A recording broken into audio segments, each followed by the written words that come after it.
Yesu makofi. Tushangilie Yesu anaweza. Yesu anaweza. Yesu anaweza. Yesu anaweza. Yesu anaweza. Yesu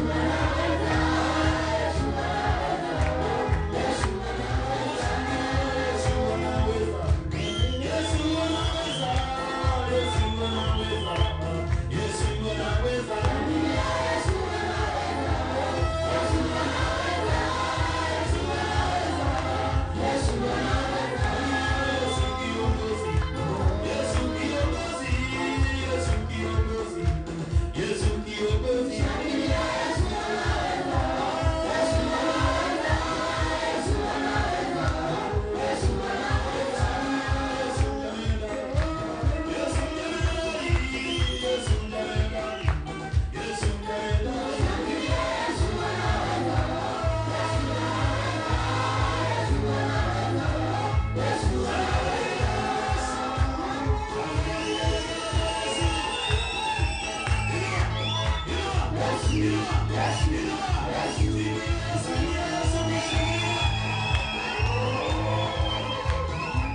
njia ya kispesheli kwa jina la Yesu Kristo. Mwambie Bwana nami na sauti yako Bwana ikanifikie katika jina la Yesu Kristo. Ninakuhitaji Bwana, nitembelee Yesu, nitembelee Bwana ndani ya moyo wangu. Ninakupenda kwa jina la Yesu Kristo. Tukombe pamoja. Baba ya mbingu na nchi, tunakutukuza, tunakubariki. Ni wakati wako Bwana, ukajitukuze kupitia mnenaji, ukajitolea utukufu, usipite yote kwa jina la Yesu Kristo. Na kamata maroho mateka, maroho ya kuzimu, maroho za giza, maenjeli wote waliotuma Bwana maroho ya kurudisha nyuma, ninakamata mateka maroho ya network zote, ukukatiza katiza maroho ya usingizi, ninakuchoma pamoja. Ukasikia sauti sasa, ukaame leo. Ni wakati wa joto na hatutalala, maanake ni wakati wa chakula chetu kwa jina la Yesu. Bwana nasi tunakutarajia. Zungumza na moyo wangu, zungumza nikakusikie, zungumza nikakuelewe, zungumza nikakomae kwa jina la Yesu Kristo. Nena nasi Bwana, tunakutarajia kwa jina la Yesu. Tuomba na hata kuamini. Amen, amen. Piga Yesu makofi ya ajabu. Shangwe na vigelegele kwa Yesu. Bwana Yesu asifiwe. God is here. Asante Pastor, tukaribishe kwa makofi mnenaji wa leo. Tukaribishe kwa makofi mpaka afike kwa madhabahu. Wapi shangwe wapendwa? Wapi shangwe za huyu Yesu? Asante sana. Tukae kubarikiwa. Karibu sana.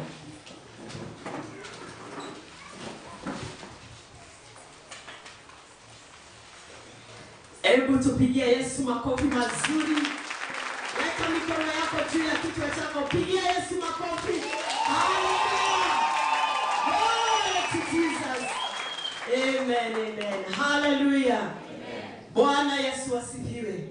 Hebu nipungie mkono wako. Bwana asifiwe. Hallelujah. Amen. Nina furaha siku ya leo kwa sababu ya kuwa mahali hapa ambapo pamejaa Mungu. Hallelujah. Amen. Ukienda nyumbani kama hauna chochote ni kwa hiari yako. Amen. Lakini Mungu ako hapa. Bwana asifiwe. Kuna uwepo wa ajabu wenye hata pale kwetu sijasikia kwa hivi karibuni. Bwana Yesu asifiwe. Kwanza namshukuru mchungaji Pastor Justus na Pastor Jane na uongozi wa kanisa kwa sababu ya kunikubalia niweze kusimama kwa haya madhabahu, na nikiwa chini ya hayo mamlaka ninajua Mungu atatembea. Bwana asifiwe. Kwa hivyo natambua mamlaka na uongozi wa hili kanisa, na pia kwenu ambao ni washiriki. Bwana aweze kuwabariki kwa sababu ya kupata fursa ya kuja na kupata neno la Mungu. Ninajua ya kwamba leo Mungu atakutembelea. Sema leo Mungu atanitembelea. Ninaenda nyumbani nikiwa tofauti. Hallelujah. Yesu siku moja akaingia katika hekalu, akaweza kuchukua chuo cha Isaia akasoma maneno yaliyotabiriwa na Isaia 61. Akasema Roho wa Bwana yu juu yangu, kwa maana amenipaka mafuta nikahubiri habari njema kwa maskini, nikafungue waliofungwa, nikawatoe kwenye mateka walio matekani, na nikatangaze mwaka wa Bwana. Haleluya. Niko hapa kutangaza mwaka wa Bwana. Niko hapa kutangaza mafuta ya Roho Mtakatifu juu yako. Ili mafuta hayo yanaposhuka, Bwana akabadilishe maisha yako. Bwana Yesu asifiwe.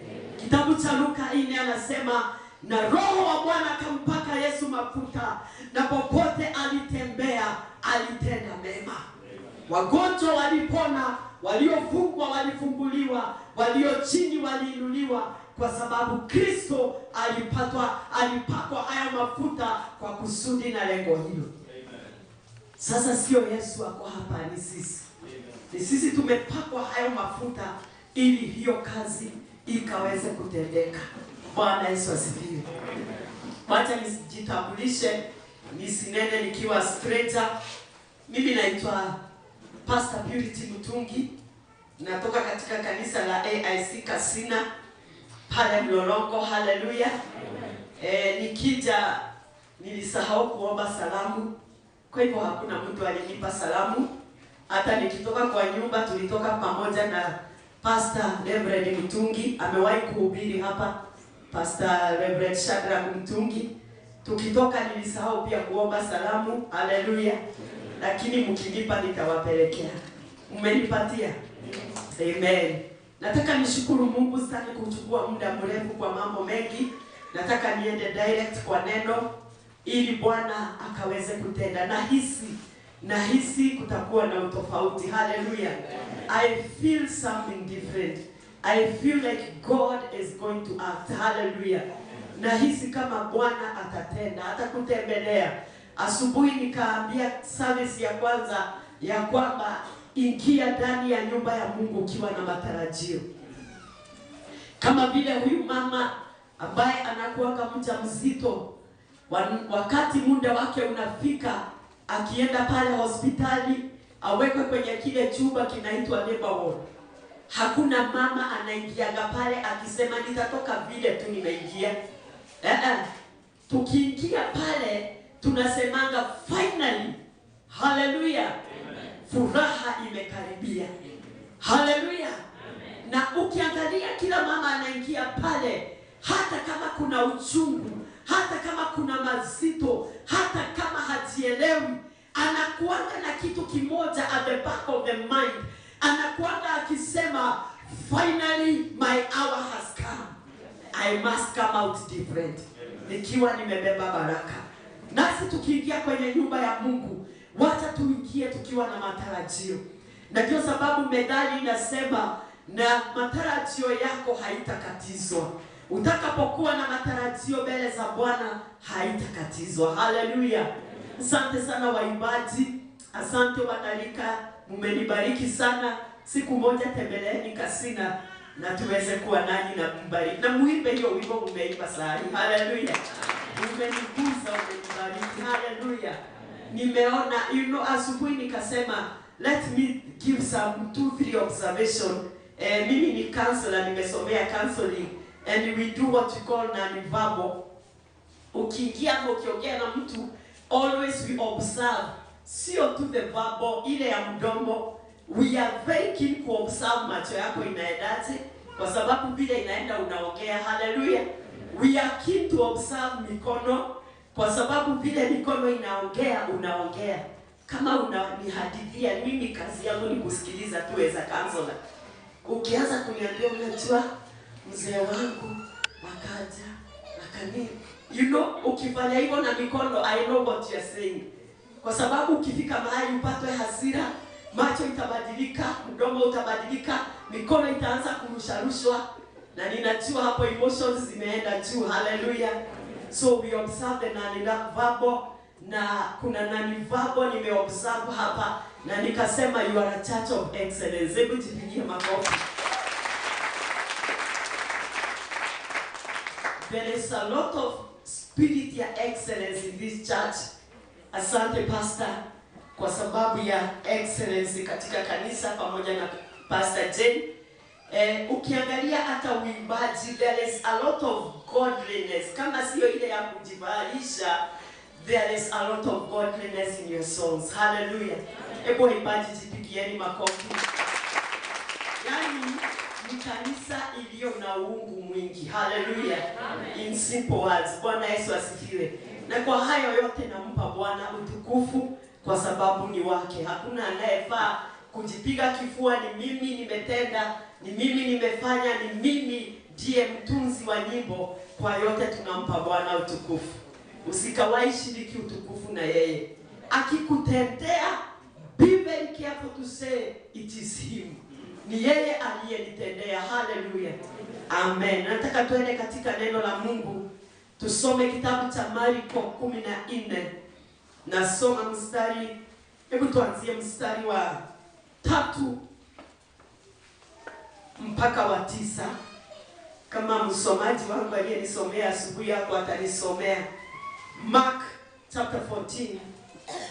Naomba tutembee pamoja verse 1 to 3. Tuko hapo? Haleluya. Marko 14 mstari wa 1 mpaka wa 9. Naomba tusome mstari wa 3. Yesu alipokuwa huko Bethania nyumbani kwa Simoni aliyekuwa na ukoma, wakati alipokuwa ameketi mezani akila chakula cha jioni, mwanamke mmoja aliingia akiwa na chupa ya maramu yenye manukato nalo safi ya thamani kubwa. Akaivunja hiyo chupa, akamimina hayo manukato kichwani mwa Yesu. Baadhi ya watu waliokuwapo pale walikuwa wakisemezana wao kwa wao, kwa nini ubadhirifu huu wa manukato?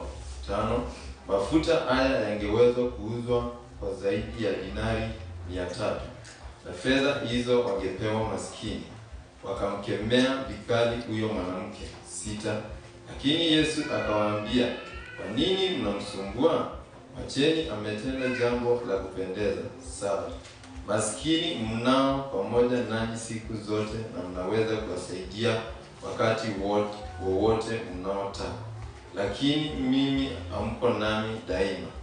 8. Huyu mwanamke amenitendea lile aliloweza. Ameutia mwili wangu manukato, kuniandaa kwa maziko yangu. 9. Amin, amin, nawaambia, mahali popote duniani ambapo injili itahubiriwa, jambo hili alilolitenda huyu mwanamke litatajwa kwa ukumbusho wake. Asante. Bwana abariki neno lake. Naomba nishikanishe na Yohana 11 mstari wa 1 na wa 2. Yohana 11 mstari wa 1 na wa 2. Basi mtu mmoja jina lake Lazaro alikuwa mgonjwa. Yeye alikuwa akiishi Bethania, ambacho ni kijiji cha Maria na Martha. Huyu Maria ambaye Lazaro kaka yake alikuwa mgonjwa, ndiye yule ambaye alimpaka Bwana mafuta na kuifuta miguu yake kwa nywele zake. Nataka unotice verse 2. Inaongea juu ya Maria ambaye tumemsoma katika Marko 14. Katika Biblia Maria ni wawili.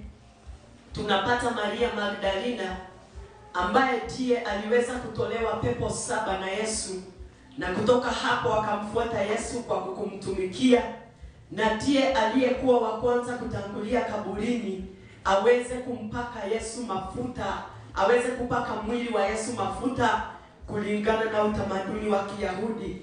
Maria huyu wa pili ni Maria ambaye ni sister to Lazarus, ambaye ndiye huyu tunamuita Maria wa Bethania, na ndiye huyu ambaye amempaka Yesu mafuta.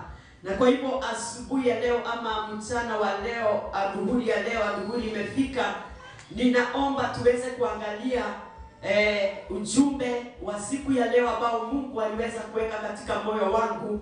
Nataka tuangalie pamoja na wewe, na tutaenda kuangalia juu ya utoaji ambao umesukumwa na upendo, ama kwa kizungu giving that is motivated by love. Utoaji ambao msukumo wake ni upendo. Haleluya, haleluya. Unajua tulizoea baridi, kwa hivyo kama umevaa majampa makubwa toa, kwa sababu lazima hili neno tulisikie. Utoaji ulio na msukumo wa upendo. Hebu usiguze jirani, lakini mwambie hayo maneno. Mwambie tunaangalia juu ya utoaji uliosukumwa na upendo. Angalia mwingine wa mkono huu mwingine, mwambie utoaji uliosukumwa na upendo. Amen. Kwa sababu kunazo sababu nyingi za utoaji. Tunapotolea Mungu ama kumtumikia Mungu katika utoaji, unajua mambo ya utoaji imepakwa matope sana kanisani. Haleluya. Imepakwa matope kabisa. Mpaka wahubiri wanapohubiri juu ya utoaji, attitude inabadilika kwa washiriki. Unaanza kuona mtu switch off. Labda alikuwa anafikiria leo nitaambiwa pokea ama the anointing ama power. Lakini wacha nikwambie, kama kuna funguo za kufungua hiyo anointing unataka, kama kuna funguo za kufungua hiyo baraka umetafuta, miaka nenda rudi, ni utoaji. We enda ukakemee roho ya umaskini na ufunge 40 days. Na uende kule, siku hizi kuna mahali kwa kuomba, hata kuna kwingine kunaitwa Heaven's Gate. Kwa mahali kuzuri sana nimeenda juzi, pazuri kabisa. Kuna Katoloni na kuna Kisaju. Enda ukajifiche hapo 40 days. Na kwa hizo siku 40 anza kama wale waibaji, ukiimba tu unafanya maombi yako kama waibaji. Ewe roho ya umaskini, piga maukuta yote na kukemea, toka kwa nyumba yangu, toka. Utakemea siku 40 na utarudi kwa nyumba, itakwambia umerudi. Haijanyanyuka kama wasemavyo wa Tanzania. Haiwezi nyanyuka. Kwa sababu roho ya umaskini, siri ya kuitoa ni maombi pamoja na kutoa.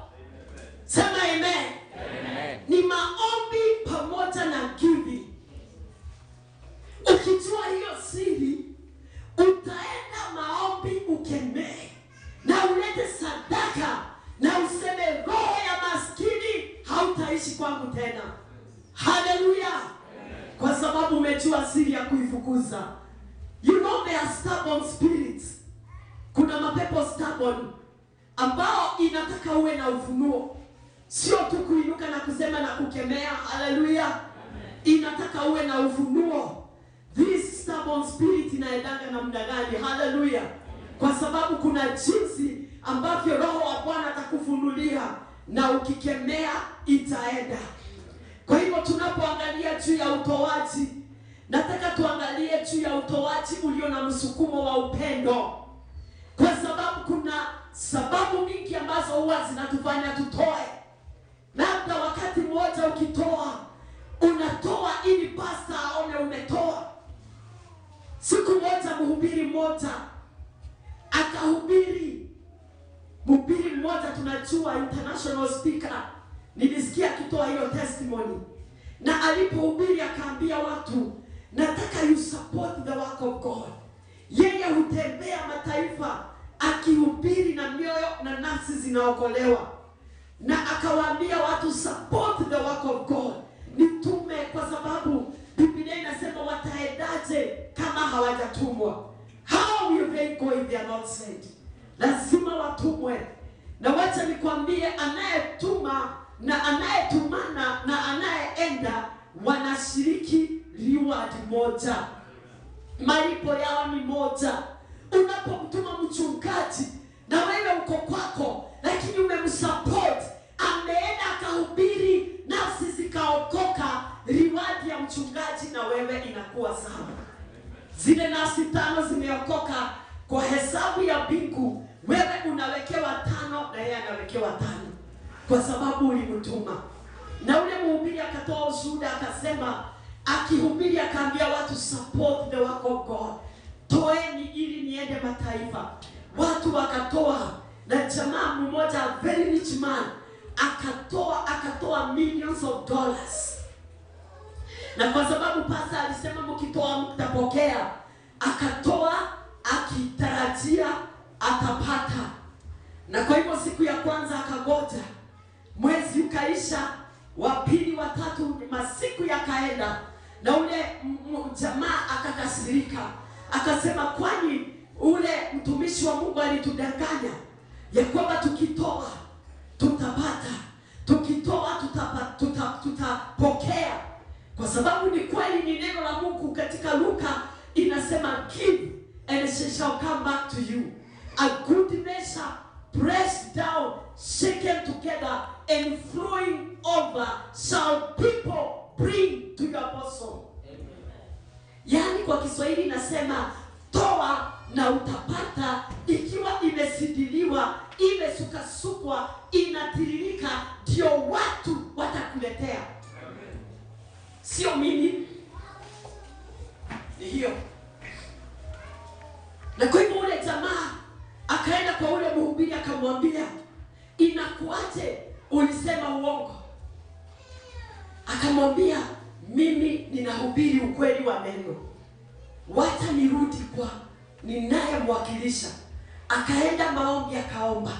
Akamuuliza Mungu, mbona fulani amesema alisupport your work, lakini bado hajapata reward inayotokana na utoaji. Mungu akamwambia, ni kweli alitoa na nikaona, lakini hakunitolea mimi. Na kwa sababu hakunitolea mimi, alitolea wewe. Mimi siwezi nikaingilia. And the pastor was downcasted. Akarudi kwa hofu na kwa huzuni kwa moyo. Laiti the millions of dollars alitoa, alimtolea Mungu. Hallelujah. Na ndio ninaongea juu ya giving ama utoaji uliosukumwa na upendo wa Mungu. Kwa sababu unampenda Mungu, ndio sababu unatoa. Wengine wanatoa kwa sababu they feel they are guilty. Yaani unaona kanisa imeamuka kutoa, kila mtu anatoa, kila mtu anatoa, na wewe unaanza kusikia guilty. Unasema haisuru, wacha nisimame nitoe nisionekane, ama niache kusikia hiyo guilty. Hiyo haifai na hautapokea. Hallelujah.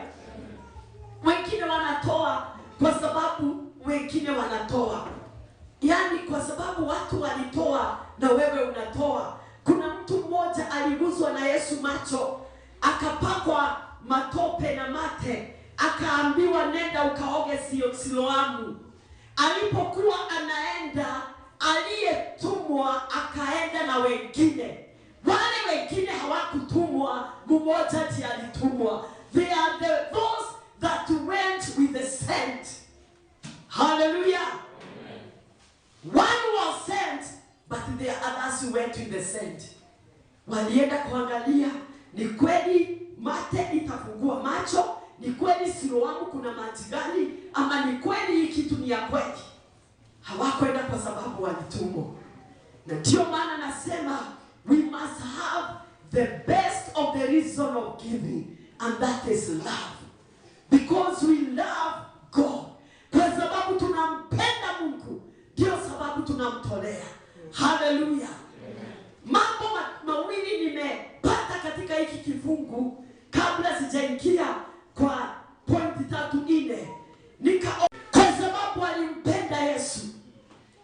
Nafasi ya mwanamke, kila mara kuna wageni ni jikoni. Kila mara ukija kwangu, nitaspend muda quarter ya huo muda umekuja, nitakuwa jikoni. Ninakutayarishia chai, nikiona lunch imefika, ninarudi na kutayarishia lunch. Ili angalau ujihisi umekuja kwangu. Hallelujah. Hiyo ndio ya nafasi ya mwanamke. Na kwa hivyo Mary aliforgo ama aliachana na identity ya mwanamke jikoni, akaachia Martha. Akarudi mahali Yesu alikuwa. Nataka kuamini Yesu alizungukwa na wanaume, akina Petero, Yohana, wakiwa pale wakisikiza Yesu. Lakini Mary akaachana na nafasi ya jikoni, akarudi miguuni mwa Yesu. Mpaka dada yake Martha akaja akamwambia Yesu, hauoni vibaya huyu mwanamke akiacha nafasi yake ya jikoni kuja kuketi na wewe? Yesu akamwambia Martha, amechagua chaguo lililo bora. Hallelujah. Amechagua kilicho chema, maana ananipenda. Na ndiye huyu Mary ambaye tunamkuta katika kitabu cha Mark 14.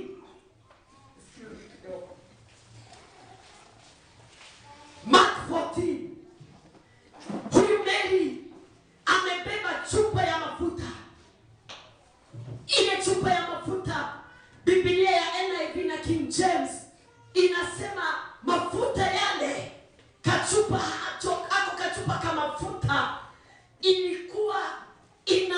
inauzwa bei ya pesa za mshahara wa miezi 12. Hebu tufanye mahesabu kidogo. Minimum wage ya Kenya sasa hivi pesa ngapi? Wacha tuseme salary ya Kenya ya government ni 30,000. Ile dogo kabisa pamoja na house allowance na nini. Eti yale mafuta ilikuwa inauzwa mshahara wa mwaka mzima.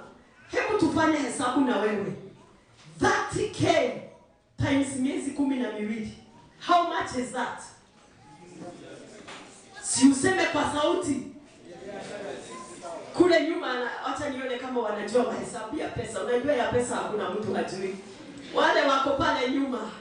Hebu ni hata ule mama mzee kabisa mahesabu ya pesa anajua. Mshahara kila mwezi ni shilingi 30,000 na mafuta yale yalikuwa ya bei yake kulingana na wasomi waliohesabu walisema bei yake ni mshahara wa miezi 12. Hebu kama ingekuwa ni saa hii Kenya, hiyo mafuta ingekuwa pesa ngapi? Mshahara wa mwezi mmoja wa 30,000 times miezi 12, hiyo ni pesa ngapi? Kule nyuma. Si kule nyuma mniambie. Nataka sauti ziko pale nyuma hivi. Hiyo pesa ni ngapi? Hebu tuwapigie makofi wamejua. Pesa hakuna mtu hawezi shindwa kujua. Haleluya. Ati mafuta hayo yangekuwa ni saa hii tunauza mafuta yaliyo chupa ikavunjwa ikamiminiwa Yesu kutoka kichwa mwili wake wote, na ule mwanamke akachukua nywele zake nzuri akapanguza Yesu nazo. Eti yale mafuta ni shilingi 1,360. 1,360. Si hapo tuna shamba pale Masimba. Eka kama 2 hivi. Si ndio? Hata hapa kwetu Sultani hapo ninaeka. Lakini imagine huyu mwanamke alitoa yale mafuta akaja akamimina kwa Yesu. Mafuta ya mshahara wa mwaka mzima. Hiyo ni observation. Observation ya pili ni kwamba kitendo alichokitenda Yesu mwenyewe akasema ametenda kitu chema. Biblia ya Kizungu inasema she has done a beautiful thing. Imagine bingu inamrecommend. Haleluya. Binguni anarekomendiwa.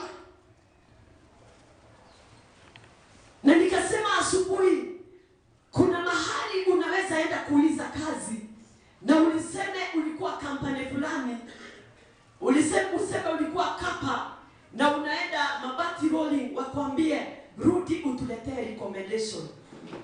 Rudi manager aseme kama you are a worthy worker.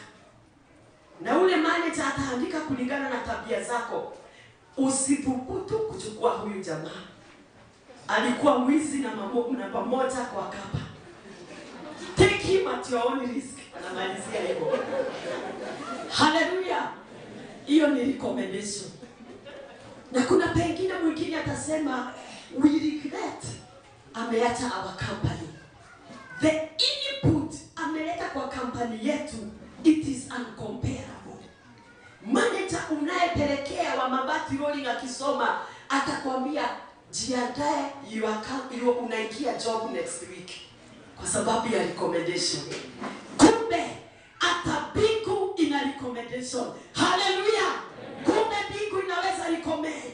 Yesu akasema she has done a beautiful thing. Observation ya tatu ndio niingie to my point.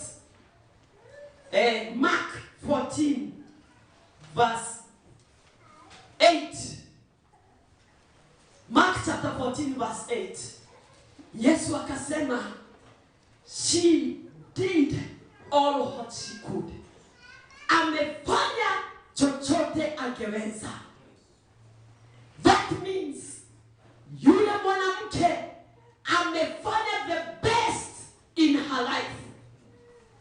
Kwa hivyo mbingu ina testimony. Hallelujah. Mtu anaweza kuja kwangu aniambie, hebu niambie Pastor Jenny yako namna gani? Anatafuta testimony. Hallelujah. Kuna mahali unaweza enda na uambiwe, huwezi ukaingia hapa without your testimony. You must tell us who you are. Na upelekee, especially wakati nilienda kuchukua passport, niliambiwa ni katika file, katika forms, kuna mahali unaambiwa utapigwa picha mbili na upelekee a significant person who knows you na ana testimony yako. That is a clergy, a pastor, ama mtu mkubwa mahali, ama a manager wa bank. Wanarecommend watu kama hao juu wanajua, hao wanajua wewe. Na nikapelekea mmoja a bank manager, akasaini nyuma ya picha akasema the bearer of this passport, I know her. Na nikapata passport. Hallelujah. Testimony. Ushuhuda. Yesu akasema nina ushuhuda ya kwamba hajafungia chochote. Ni mara ngapi tumefunga? Ni mara ngapi ukijitoa kwa Mungu unajitoa nusu? Ni mara ngapi ukihudumu hauhudumu kamili? Ni mara ngapi unapoomba hauombi ile kamili? Ni mara ngapi unapoabudu hauabudu kamili? Yesu ana testimony ya Maria, akasema amefanya all what she could. Ametoa the best of her best. Bwana Yesu asifiwe. Mchana wa leo, mpendwa ambao uko mahali hapa, nataka uelewe na ujue ya kwamba hata utoaji ni huduma. Hata utoaji ni huduma. Hata kumtumikia Mungu kwa pesa zako ni huduma inayofungulia baraka. Hallelujah. Pigia Yesu makofi. Nataka tuangalie mambo matatu manne juu ya tunaweza tukajifundisha nini kupitia utoaji wa huyu mwanamke anaitwa Maria wa Bethania. Kitendo alichotenda, akatoa mafuta ya thamani, mafuta ambayo inanunuliwa na mshahara wa mwaka mzima. Ili mafuta hayo ipatikane, kuna mtu alisave mshahara wa mwaka mzima ndio mafuta yale yapatikane. Na mafuta hayo hakusema perfume hii najiwekea. Naona sisi wa mama unapokutana na mtu mafuta tuzuri, tuna harufu ya kupendeza, unachukuanga, unajiwekea, inakaa kwa kipochi yako. Ndio ukienda asubuhi kama umesahau, ukifika kwa ofisi unajipaka kidogo ndio unuke vizuri. Haleluya. Mafuta hayo huyu mwanamke hakujiwekea. Na jambo la kwanza ambalo nataka tuangalie, utoaji wa namna hii unaweza faulu namna gani? Jambo la kwanza ni kwamba nataka uelewe kama utoaji wako utakuwa na mazao na utakubalika na mbingu, na mbingu itatoa ushuhuda, na mbingu itatoa recommendation. Ni lazima kwanza kuwe na uhusiano na Mungu. Sema amen. Lazima kwanza uwe umetengeneza a relationship. You must have a good relationship with God. Najuaje huyu mwanamke alikuwa na uhusiano mzuri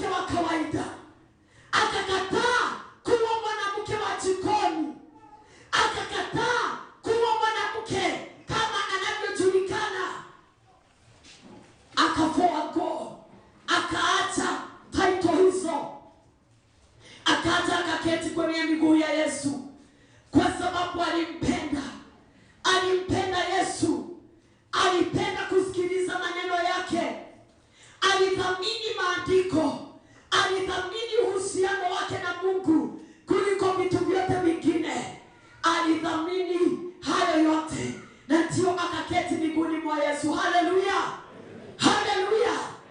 Pigia Yesu makofi mazuri. Na kwa hivyo alimpenda Yesu, na kwa sababu alimpenda Yesu, ukimpenda Mungu, ukiwa umefungua moyo wako, Mungu ameshaingia, ameshaanza kutawala, ameketi mahali pake katika moyo wako, katika maisha yako. Utoaji ni rahisi. Haleluya. Utoaji unakuwa rahisi. Na kama kuna utoaji mgumu, ni utoaji ambao Yesu hana nafasi. Mwanzo ni ushirika na uhusiano na Mungu, na ya pili utoaji unaingia. Na kwa hivyo ni lazima kwanza we establish a relationship with God. Haitakuwa gumu. Haleluya. Haitakuwa gumu kumtolea wakati unampenda. Nataka kuamini wale wameoa na kuoana, kama kweli mnapendana, haikuwa kigumu kufanyia mwenzako jambo. Si ni kweli? Haleluya. Hata vijana wanapochumbiana, wale wanapendana ukweli, wanasikianga kama ninakula tu chips, wacha niita mwenzangu tukule, kwa sababu ya upendo. Haleluya. Ule upendo ukiisha, mzee anakulanga, anaendaka anachoma nyama pale Mlolongo. Kuna hoteli ya mshirika wetu mmoja anaitwa Kasanga, inachomwa nyama na kuli mazuri. Mzee anapitianga hapo akitoka kazini, akija kwa nyumba, anaambia mama, nimeshiba. Tumekula kipale kazini, nimeshiba. Kumbe alipitia mahali tunaita kwa Kasanga. Haleluya. Kwa sababu upendo uliisha. Tukilewa, nikiwa mdogo, nimetoka sehemu za Central Kiambu, kuna jirani yetu ambaye mume wake alikuwa mlevi. Na sasa ule mama alikuwa tu jirani yetu. Kitu saa 11 alikuwa very punctual. Hata hakuwa mama wa ushirika, alikuwa mama wa Catholic. Kwa hivyo hakuwa anakula ushirika ni mimi. Lakini chakula yake by saa 1 imekuliwa, sufuria zimesuguliwa na watoto wameko tayari kulala. Maana mzee alikuwa anaingia saa 2. Ule mama akichukua hata kuku achinje, maana alikuwa anaenda vibarua. Anachinja kuku na manyoya inawekwa kwa chombo. Anapika, anapea watoto, anawapakulia yote. Anawaambia kuleni na muoge. Anashika zile sufuria, anasugua, anaosha, anafagia nyumba na wanaketi kwa siti. Mzee ndio huyu anaingia. Anaangalia jikoni, anaona sufuria ziko safi. Anauliza mama, utile hiyo? Mama anamwambia, kwani ulileta? Anawatupia mikono, anambia, laleni hivyo. Mama na watoto wamejipa. Mzee anaenda kulala akiumwa na njaa. Sijui kama hiyo tabia iliisha. Tukiwa tu wadogo, hiyo ndio ilikuwa tabia. Mahali upendo hakuna, hata mambo mengi inadidimia. Hata kupeana inadidimia. Kwa sababu unashindwa, why nimpe kwa nini na simpendi? Haleluya. Kwa hivyo upendo kwa Mungu, kama tutampenda Mungu, kumtolea itakuwa haina msukumo. Haleluya.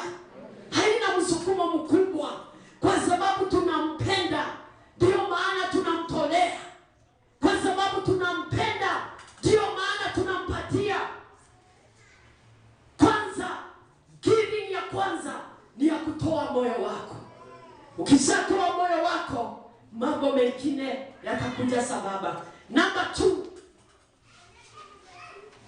utoaji uliotendeka kwa hii hadithi ya Mary na Mary wa Bethania unatufundisha pia ya kwamba number 2, know that whenever you serve God through giving, we will always attract opposition. Mark 14 verse 4. Marko 14 verse 4. Baadhi ya watu waliokuwepo pale walikuwa wakisemesana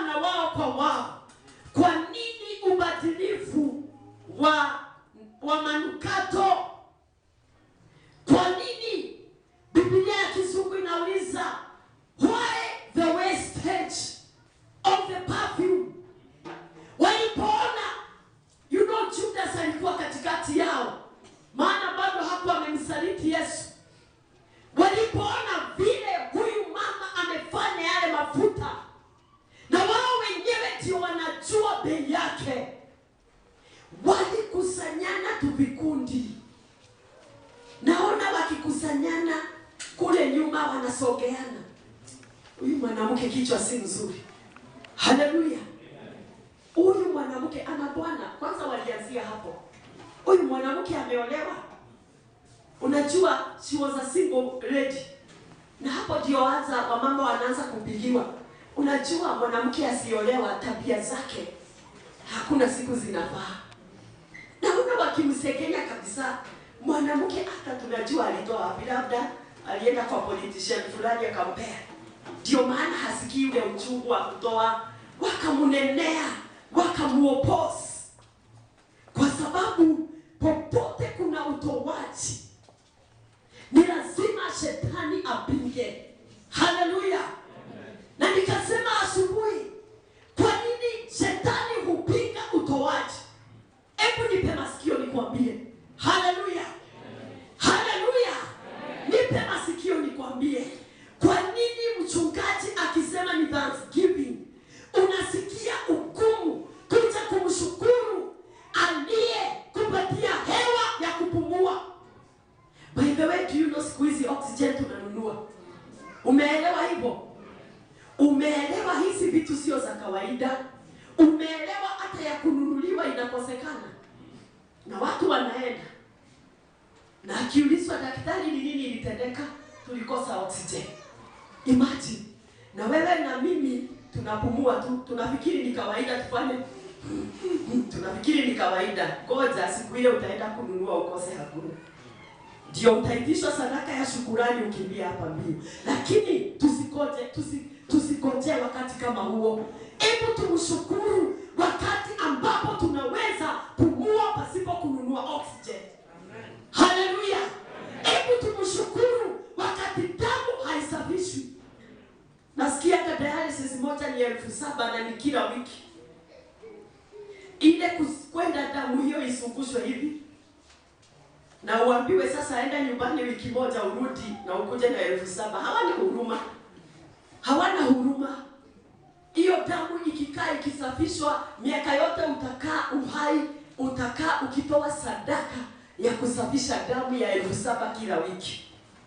Na pasta amesema tulete sadaka za shukurani. Tunaleta shilingi 100. Lakini Kenyatta Hospital atakwambia sikusafishi damu bila 7,000. Utakuja ufanye WhatsApp group na utuite. Hallelujah. What am I saying? I'm not threatening anyone. Lakini point yangu ni hii. Utoaji unapingwa kwa sababu Mathayo 6:21.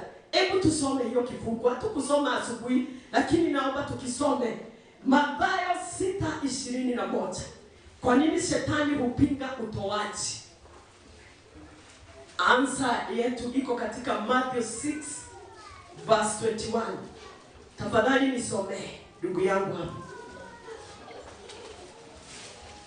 Angalia kama jirani amelala kwa sababu joto imekuwa kali.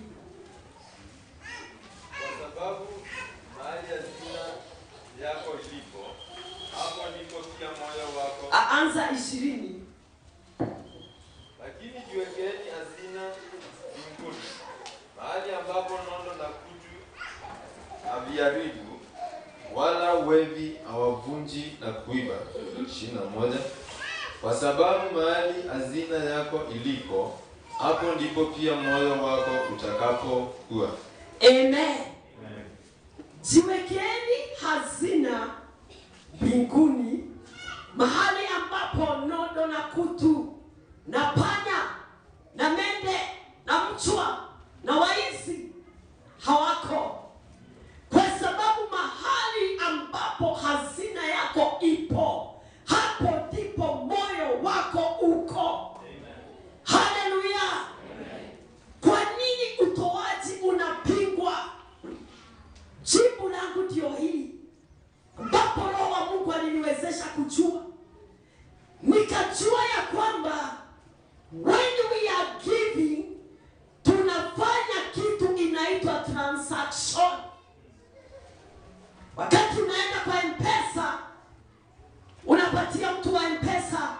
shilingi 10,000 anachukua cash, unachukua zile cashless.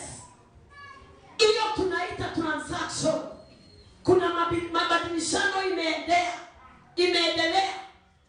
Wakati unaenda kununua kwa supermarket, unachukua unga, chumvi, sukari, unaenda kwa counter, unalipa, unaenda na vitu, unaachia pita mle pesa.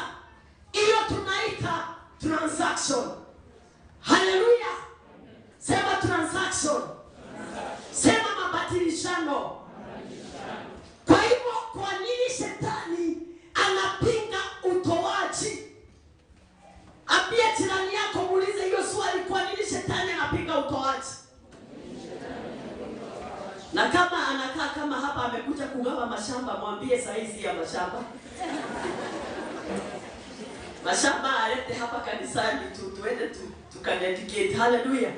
Wacha kugawa mashamba, nimekuona na nitakusimamisha utuambie ni shamba gani unagawa. Haleluya. Nasema hivi, kwa nini utoaji unapingwa?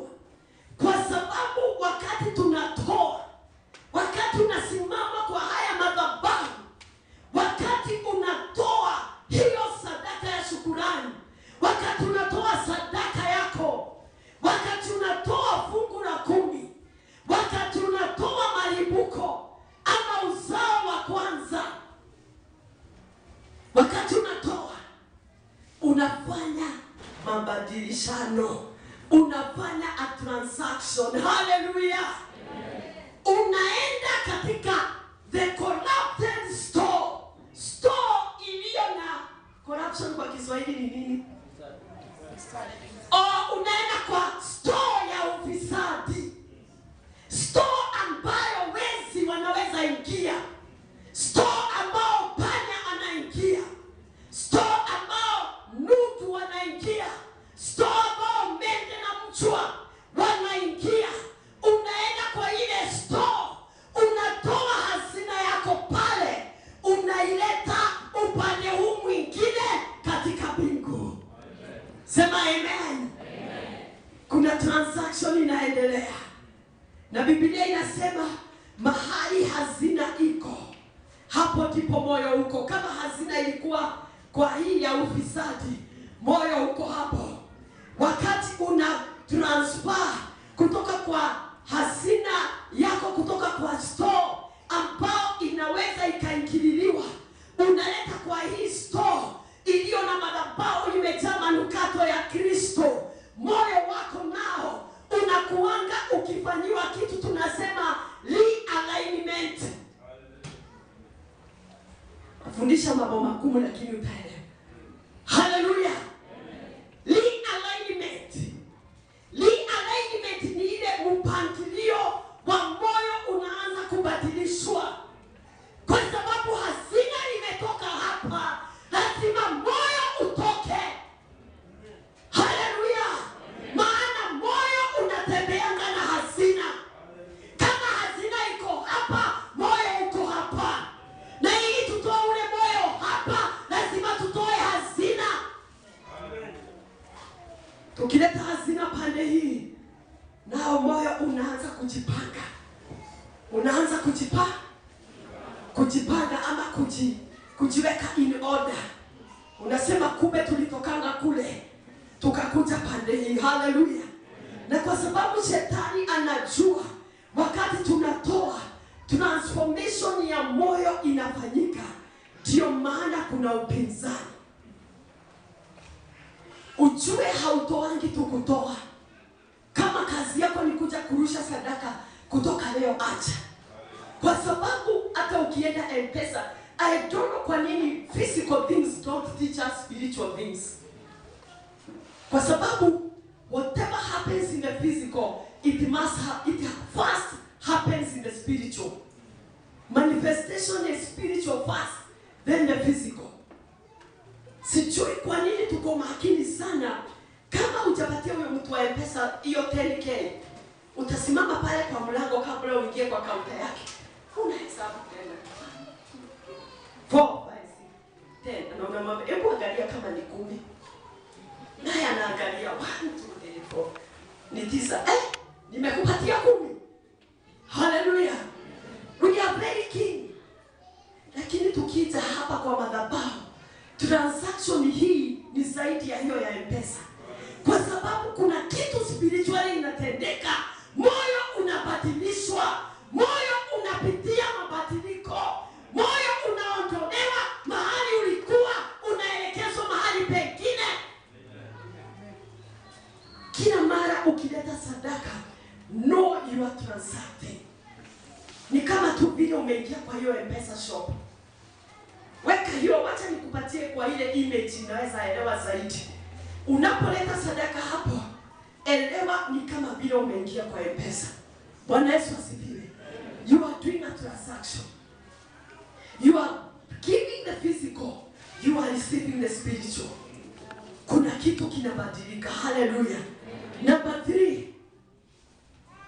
Utoaji huu wa Mary unatufundisha nini? Unatufundisha juu ya no priorities when it comes to giving. Marko 14 verse 5 to 7. Hebu tuende Marko 14 verse number 5 to 7. Ninaomba tusome wote kama kanisa. It is extremely hot. Sasa dawa yenu ni hii. Tusomeni wote na tutasimama tusome. Hebu tusimame. Haya, hebu tusome hayo maandiko. Unfortunately, I have been a teacher in a secondary school, so nisamehe tu. Labda pastor wenu hafanyangi hiyo, lakini mimi mtanisamehe. Hallelujah. Pamoja, tusome pamoja. Verse 5. Basi hawa watu wamebaki Biblia. Hebu tuone nani alikuja bila Biblia. Tunaweza kutafutia. Nani hana Biblia? Ulikuwa unaenda wapi shambani ama kanisani? Ulikuwa unaenda wapi? Anyway, that was on a light note. Lakini next time tubebe Biblia. Haya, omba jirani. Omba ya jirani na jirani umwambie next time sikupei. Hebu mwambie hivyo. Sikupei next time. Hebu tusome. Naona kuna wanafunzi wakali hapa wananiangalia vibaya. Lakini nipende tu. Verse 5 tusome. Sold for more than a year's wages and the money given to the poor. Aya, verse 6. Leave her alone, Jesus said. Why are you bothering her? She has done a beautiful thing to me. Verse 7. The boy will always have with you and you can help them anytime you want, but the Lord will not always have. Aya, asanteni sana, umesoma vizuri, jipigie makofi. But ningekuwa naandika report ningeandika rap ya socks. Ama you can do better than that. Hallelujah. But umefanya vizuri, Bwana akubariki. Number 3 naongea juu ya kuelewa prioritize ama kupangilia mambo. Tumesoma Marko 14 mstari wa 5 mpaka wa 7. Maria, Yesu akasema haya mafuta, wakasema wale wa upinzani, haya mafuta tungeuza na tuwape maskini. Lakini Yesu akasema maskini mnao siku zote na mnaweza mkawatendea mnachokitaka, lakini mimi hamuko nami. Yule mwanamke alikuwa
akisikia Yesu, lakini siku moja akaamua nafasi yangu ya kupona imefika.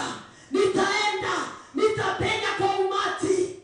Sijali kama nimenajisika, nitapenya mpaka nifike mahali Yesu wako. Niguze vazi lake. Alitambua nafasi. Haleluya. Sio kila mara nafasi zinatokea. Kuna wakati nafasi zinatokea na kuna wakati nafasi hazitatokea. Wewe kama mtu wa Mungu, elewa wakati nafasi imetokea. Nafasi ya kujiunganisha na baraka imetokea.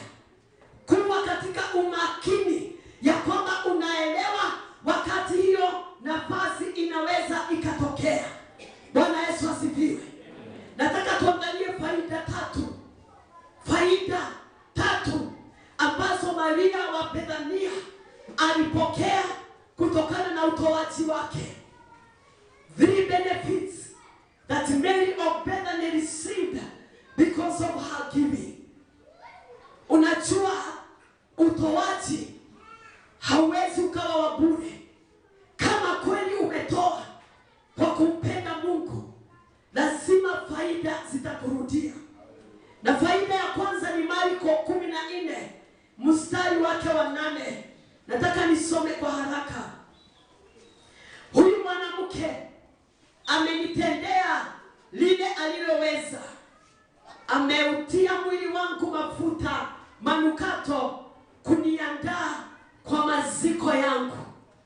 Faida ya kwanza ambayo Maria aliweza kupokea ni kwamba utoaji wake ulimshikanisha na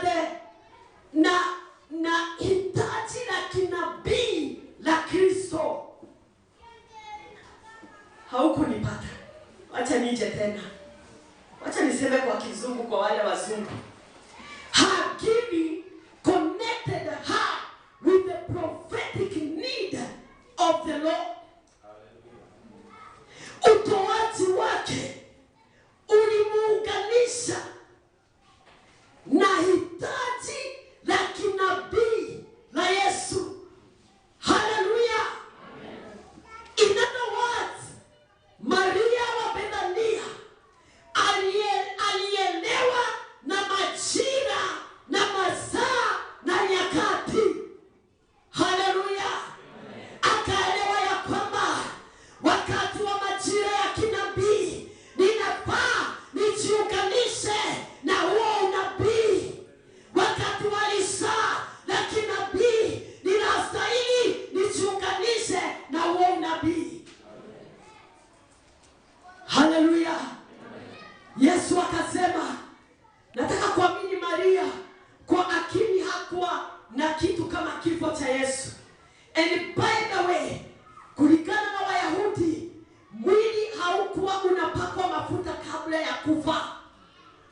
Walikuwa wanapakwa mafuta baada ya kufa. Na ndio Maria Magdalena wakati anatembea kaburini siku ya 3 amebeba manukato, maana anaelewa kulingana na Wayahudi wanafaa kwenda kupaka mwili mafuta. Lakini kwa sababu kifo cha Yesu hakikuwa cha kawaida, kitu tunaita protocol zilivunjwa. Haleluya. Sema protocol zilivunjwa. Haleluya. Wakati wa kiunabii, wakati wa risala kiunabii, protocol lazima ivunjike. Haleluya. Utamaduni lazima uvunjike. Haleluya. Sheria na desturi na mila lazima zivunjike. Maana it is prophetic hour. Glory to God. Utakapoelewa the prophetic hour, ni wakati wa kuvunja sheria na utamaduni na mila. Hallelujah. The prophetic hour ndio hii. Unapoelewa the prophetic need, hauhitaji mpaka mchungaji aje aseme it is time for Thanksgiving. Utakapoelewa the prophetic season, unaelewa ya kwamba any time is Thanksgiving time. Amen. Haleluya. Na nikasema ya kwamba tulete mpaka uzao wa kwanza. Hapa hatuna mashamba tunalima. Uzao wa kwanza ni ile mahindi. Ukitembea kwa shamba unakuta hii imemea, zingine zote ziko pale chini, hii imekomaa, unatunda. Unaenda kwa maharagwe unakuta hii, kumbe hizi zimeiva, unachuna, unaletea mchungaji, unamwambia ni uzao wa kwanza, bariki. Hapa hatuna mashamba, haleluya. Lakini tunalima. Tunalima wapi? Unalima pale Mabati Rolling, Kapa, EPZ, hayo ndio shamba lako. Na wakati mshahara inaongezewa, leta uzao wa kwanza. Bwana Yesu asifiwe. Wakati umekaa miaka 2-3 hauna kazi na unarudi unapata kazi, leta uzao wa kwanza. Benefit na faida za uzao wa kwanza ni nini? Yesu katika Wahibrania mwandishi anatuambia Yesu akiwa uzao wa kwanza amezalia Mungu wana wengi. Uzao wa kwanza huleta multiplication. Kama unataka multiplication, jifundishe kuleta mazao ya kwanza. Iwe ni ya mshahara, iwe ni ya nini, leta uzao wa kwanza. Hakuna amen hapo. Ninajua hakuna. Lakini mimi nakupa siri. Haleluya. Nakupatia siri za mafanikio. Uzao wa kwanza. Huyu mwanamke akaelewa the prophetic hour. Akaelewa majira na nyakati. Akaelewa Yesu anahitaji kupakwa mafuta mwilini mwake. Mpaka Yesu akasimama akawanyamazisha. Akawaambia, the woman is far much way ahead of you. She knows the prophetic season. She knows the need of heaven. Anajua hitaji la mbingu. Mungu akiwa mbinguni alikuwa anatafuta mwanangu ako karibu kusulubiwa, ako karibu kuwekwa msalabani. Nani atampaka mafuta? Akapata mwanamke aliyependa Mungu, aliyefungua moyo wake kwa Mungu, akajitoa akiwa ndani ya Roho, akamwambia Yesu, here I am, I will serve you. Haleluya. Alielewa na majira. Si kila wakati ni majira ya kinabii, lakini kuna majira ya kinabii. Nataka nikwambie, wakati unajiunganisha na majira ya kinabii, unajiweka katika njia ya kupokea baraka za kinabii. Pigia Yesu makofi. Si useme amen, umekuwa mchoyo nawe. Semavyo wa Mombasa, umekuwa mchoyo kweli? Si useme amen. Amen. Ukijiunganisha na majira ya kinabii, unajiweka kwenye barabara ya baraka za kinabii. Ya kwamba kuna vitu hautaombea lakini zitakuja. Haleluya. Kuna vitu hautaitisha lakini zitakuja. Haleluya. Ni mara nyingi unajikuta imagine hii hata sijawahi ombea. Unakuta mtu anakuambia nimesumbuliwa. Nakumbuka nikifanya my counseling psychology 2016 tukiwa sehemu za Mombasa. Sikuwa nifanya mtihani juu nilikuwa na school fees ya 25,000. Na mimi nikasema, Mungu nimekuambia mimi sitaambia mtu. The following Monday was supposed to be, hiyo wiki was supposed to be the exam. Na nilikuwa nafanyia Nairobi. So unahesabu on top of 25 kuna fare yangu. Hallelujah. Na kwa sababu mimi ni mtoto wa Mungu, niliamua nikiingia basi na ingia ile kiti ya mtu mmoja. You know, sometimes go your shoulders high. Let the devil know you are a child of God. And you know who you are. Hallelujah. Tuache kuintimidatiwa na shetani. Pesa ziko ama haziko, kiti ile ya kwanza, ile ya kuinua miguu hivi, sitaki kusumbuliwa na mtu usiku. Najua kuna wanaume wana tabia mbaya. Utaketi na wao asije akijifanya analala na kuangukia.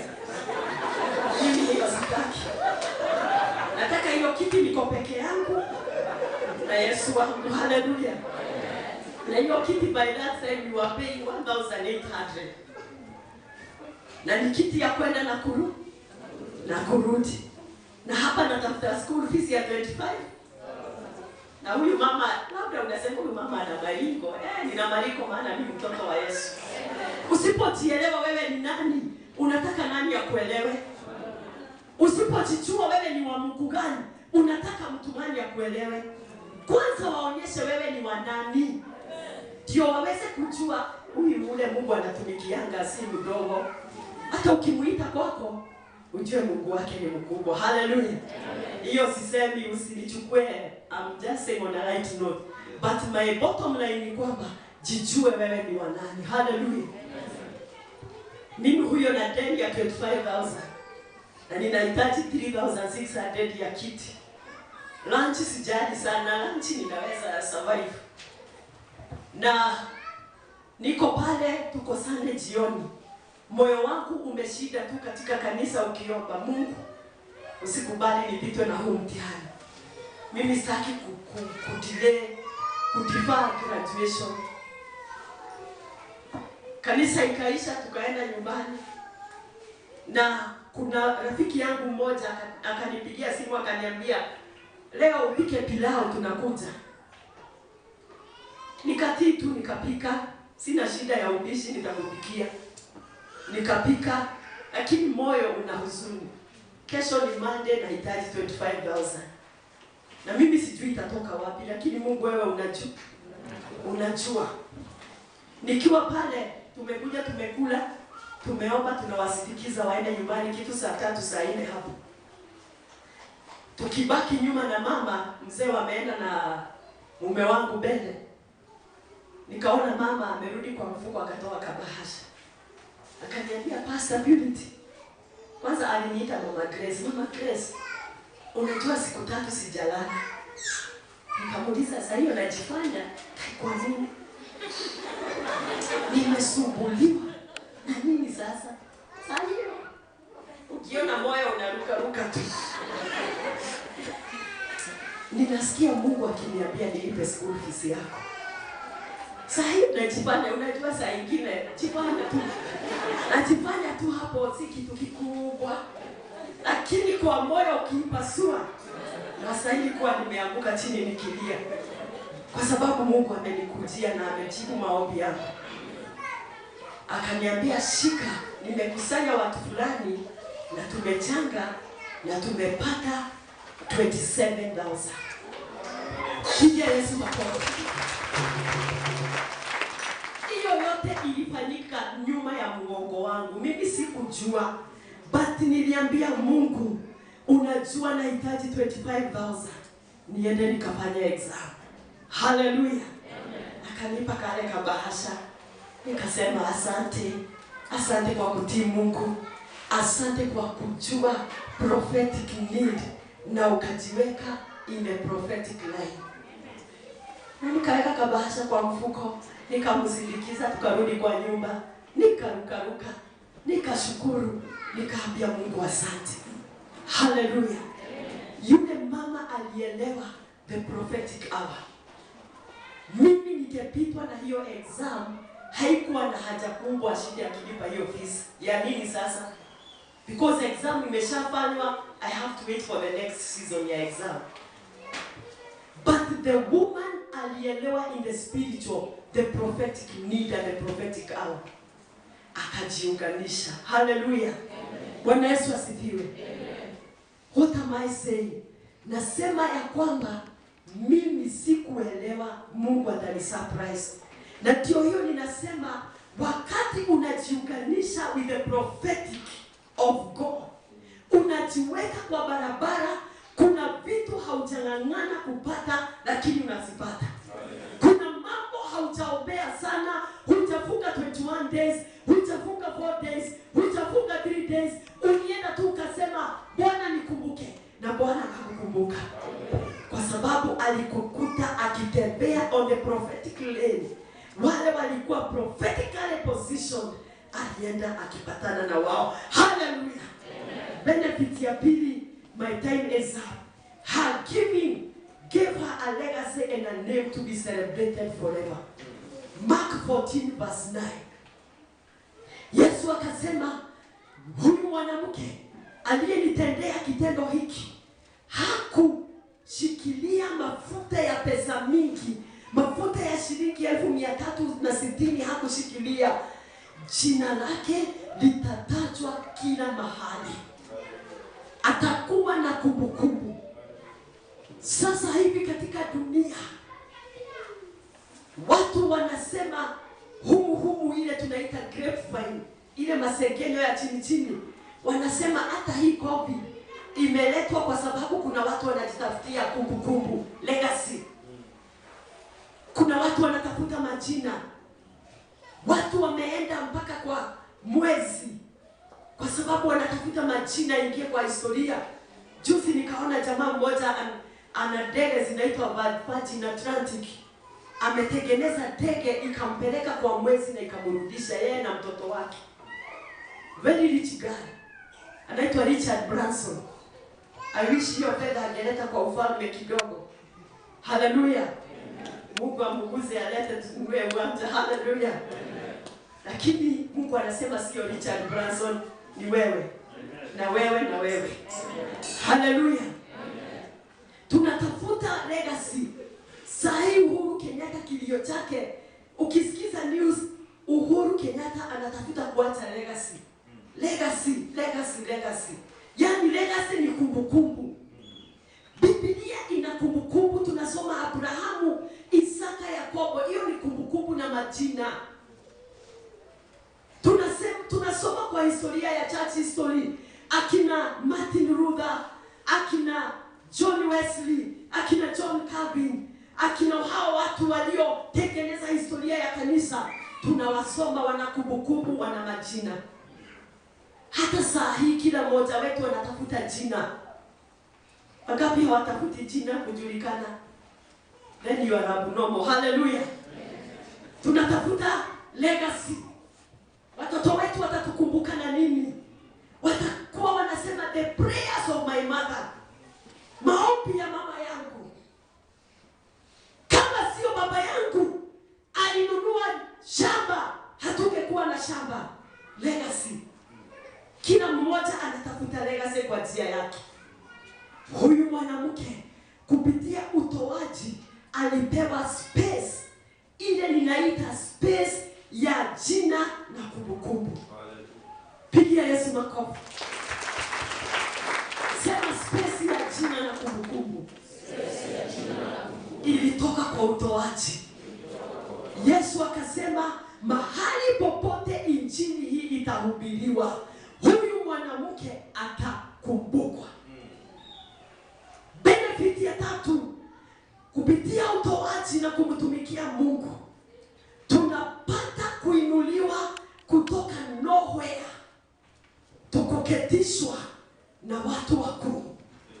Maria alijulikana kijiji cha Bethania.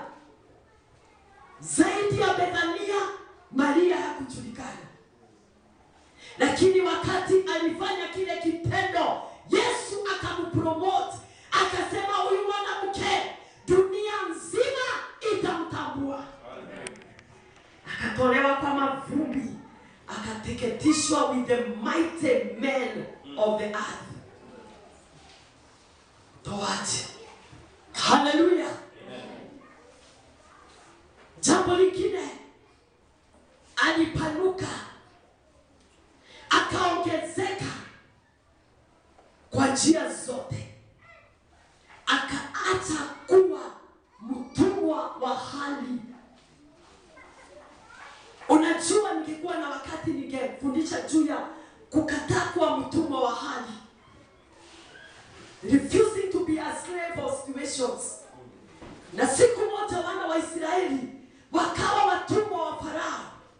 Lakini siku moja wakatambua kile kitawatoa kutoka kwa ule utumwa. Na walipo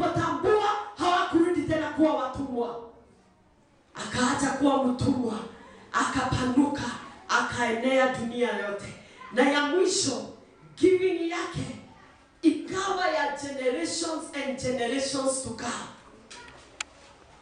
Abraham akakutana na Melchizedeki, kuhani ambaye alijulikana hana mama wala baba, hakuzaliwa na yoyote, hajulikani mwanzo wake wala mwisho wake. Anaitwa the King of Salem. In other words, anaitwa Yesu. Ndiye ambaye alikuja in order of Melchizedek.